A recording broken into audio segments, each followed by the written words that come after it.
Está no ar o Jornal do Senado. Eu sou Paula Groba. E eu sou Ricardo Nacaoca. E estes são os destaques de hoje do Jornal do Senado, que começa agora. Cadastro com dados de condenados por crimes sexuais vai à sanção.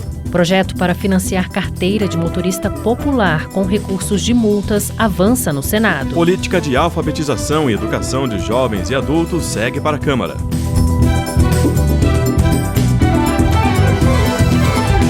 Boa noite. Boa noite. O Senado aprovou em votação final a criação do cadastro de pedófilos e predadores sexuais com dados disponíveis para consulta pública. O projeto seguiu para a sanção presidencial. O cadastro poderá ser consultado por qualquer pessoa que queira saber, por exemplo, os antecedentes de alguém que queira contratar. Ele conterá dados de pessoas condenadas por crimes como estupro, estupro de vulnerável, corrupção de menores, favorecimento da prostituição, divulgação de cena de estupro e tráfico de pessoas para exploração sexual. Repórter Pedro Pincer. O texto alternativo da Câmara ao projeto da senadora Margarete Busetti, do PSD de Mato Grosso, que cria o Cadastro Nacional de Pedófilos e Predadores Sexuais, com dados como CPF e nome completo de pessoas condenadas em primeira instância por crimes sexuais. De acordo com a proposta, este cadastro poderá ser consultado por qualquer pessoa que queira saber, por exemplo, os antecedentes de alguém que queira contratar. O cadastro terá os dados de pessoas condenadas por crimes como estupro, estupro de vulnerável, corrupção de menores, favorecimento da prostituição, divulgação de cena de estupro e tráfico de pessoas para exploração sexual. As informações sobre os condenados só serão mantidas em sigilo pelo juiz mediante justificativa, e os dados deixarão de ser públicos caso o réu seja absolvido em recurso à segunda instância da Justiça. Para Margarete Busetti, a iniciativa protege mulheres e crianças. Hoje a gente sabe que a cada 4 minutos uma criança ou uma mulher é estuprada. Então, é uma maneira, o que o cadastro diz?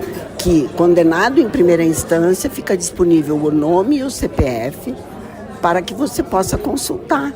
Então, você tem que se prevenir. É uma forma que a sociedade tem de se prevenir, e as mulheres também.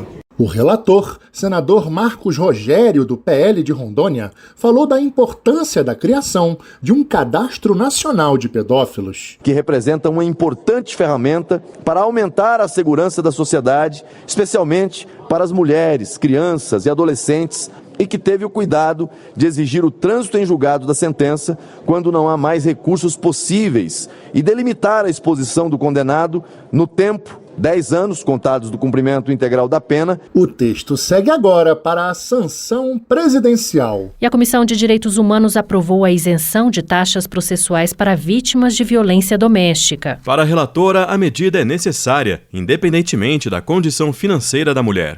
Repórter Luiz Felipe Liázebra. A Comissão de Direitos Humanos aprovou um projeto que isenta de custos processuais a solicitação, revisão e adoção de medidas protetivas às vítimas de violência doméstica e familiar.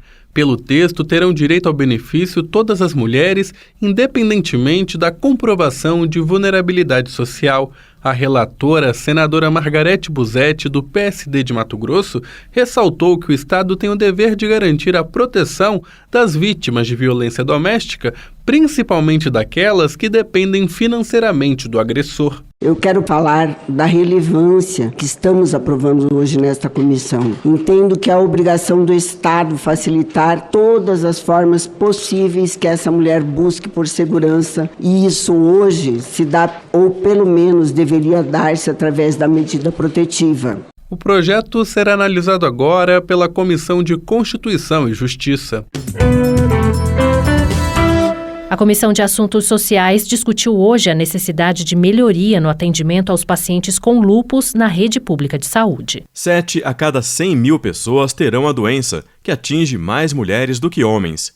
No Senado, um projeto sob análise dispensa o prazo de carência na concessão de auxílio-doença e a aposentadoria aos pacientes com lúpus. Repórter César Mendes. O lúpus é uma doença inflamatória autoimune que afeta múltiplos órgãos e tecidos e, nos casos mais graves, pode matar. No debate da Comissão de Assuntos Sociais, o médico reumatologista Gustavo de Paiva Costa disse que 7 a cada 100 mil pessoas terão a doença, que atinge mais mulheres do que homens. Médica da Secretaria de Saúde do Distrito Federal, Fernanda Quirino Silveira, alertou para as dificuldades de diagnóstico e tratamento da doença.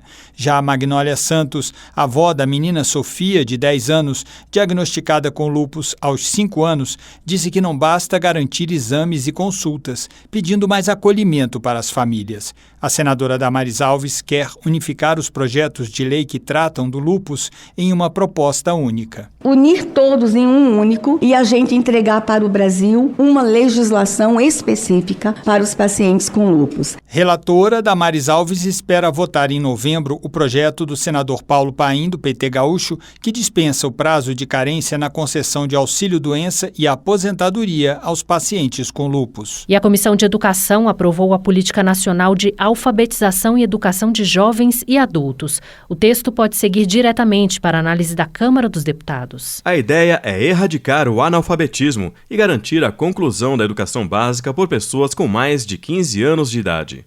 Repórter Alexandre Campos. Os objetivos da Política Nacional de Alfabetização e Educação de Jovens e Adultos são aumentar a oferta de vagas nessa modalidade de ensino e o número de matriculados, erradicar o analfabetismo e garantir a conclusão da educação básica por pessoas que não conseguiram fazer isso na idade própria. O texto prevê ações de incentivo à matrícula, adequação de local, dia, horário e conteúdo das aulas, articulação da EJA com programas de educação profissional e oferta de bolsas e auxílio permanência para os estudantes. Também vincula as metas de erradicação do analfabetismo ao Plano Nacional de Educação, levando em conta as particularidades regionais, o orçamento e a idade do público-alvo. A relatora do projeto na Comissão de Educação, senadora Tereza Leitão, do PT de Pernambuco, citou dados que apontam a real dimensão do analfabetismo entre jovens e adultos no país. Os dados do IBGE citados na justificação são alarmantes. Mais da metade da população adulta, com mais de 25 anos, ainda não concluiu a educação básica obrigatória. E temos mais de 11 milhões de jovens e adultos analfabetos, representando cerca de 7% da população com idade acima de 15 anos. Se não houver pedido para que seja votado também pelo plenário do Senado, o projeto seguirá para análise da Câmara dos Deputados. A Comissão de Direitos Humanos aprovou o uso de recursos do pagamento de multas para bancar a emissão de carteira de motorista para pessoas de baixa renda. Hoje, as multas bancam exclusivamente ações referentes à sinalização, engenharia, policiamento, fiscalização, renovação de frota e educação sobre trânsito. O projeto será agora discutido na Comissão de Constituição e Justiça.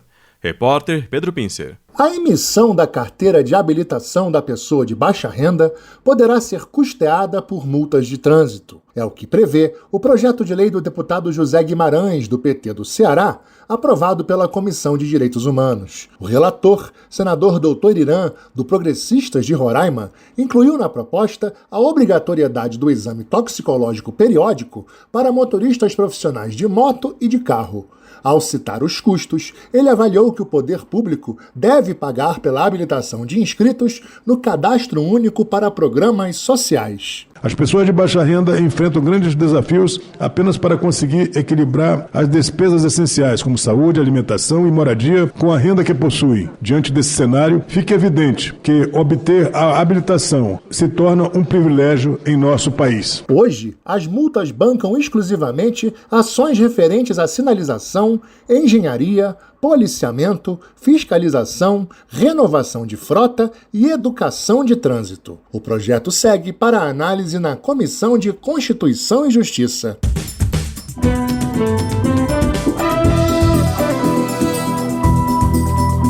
Com trabalhos técnicos de Eliseu Caires, o Jornal do Senado fica por aqui. Acompanhe agora as notícias da Câmara dos Deputados. Boa noite. Boa noite e até amanhã.